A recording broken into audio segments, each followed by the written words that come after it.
जय हिंद दोस्तों।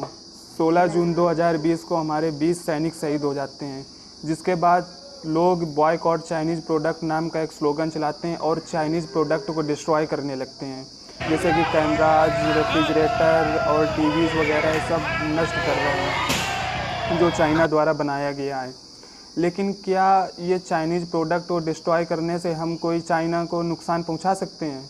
आइए जानते हैं इसके। इंडिया अपने टोटल एक्सपोर्ट में से केवल 5% चाइना को एक्सपोर्ट करता है, जबकि जो इंडिया का टोटल इंपोर्ट है उसमें 14% चाइना से इंपोर्ट आता है।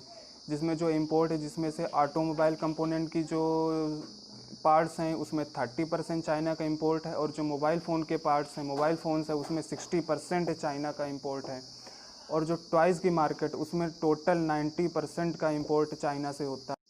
इसी तरह इंडिया की कई बड़ी कंपनी में चाइना का एक बड़ा कंट्रीब्यूशन है। उसमें से जैसे कि स्विगी, ओला, बिग बास्केट, ड्रीम11, पेटीएम, इन सारी कंपनी में चाइना का एक बहुत बड़ा कंट्रीब्यूशन है। जैसे कि जो पेटीएम कंपनी, उसमें पूरे $400 मिलियन का कंट्रीब्यूशन चाइना का है।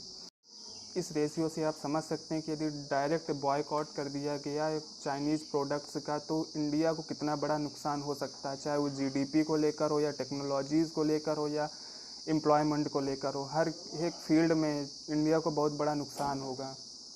आइए देखते हैं कि किस तरह हम चाइनीज़ प्रोडक्ट्स का बहिष्कार कर सकते हैं। इसके लिए सबसे पहले गवर्नमेंट को कोई ना कोई कदम उठाना चाहिए। लेकिन हम एज अ सिटीज़न क्या कर सकते हैं?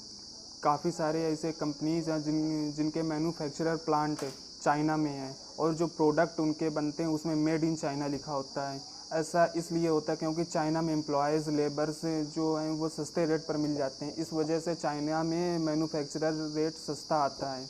और जब लोग देखते हैं कि ये इस प्रोडक्ट में मेड इन चाइना लिखा है, तो वो सोचते हैं कि ये चाइना की कंपनी के द्वारा बनाया गया, लेकिन ऐसा नहीं है। जबकि ये कंपनी किसी अदर कंट्री की भी हो सकती है। तो हमें इसके लिए, जैसे कि एप्पल एक कंपनी है, वो यूएस की कंपनी है, लेकिन उसके जो मैन्युफैक्चरर प्लांट हैं वो चाइना में है। तो इसी तरह ऐसे काफ़ी सारी कंपनी हैं जिसके मैन्युफैक्चरर प्लांट चाइना में है। तो इसके लिए हमें उन प्रोडक्ट्स का बॉयकॉट करना चाहिए जो चाइनीज़ कंपनी के द्वारा बनाए गए हैं, ना कि उन प्रोडक्ट्स का जो चाइना में बनाए गए हैं। यदि आपको मेरा कंटेंट पसंद आया हो तो आप इसे लाइक कर दीजिए, शेयर करिए, सब्सक्राइब करिए। धन्यवाद।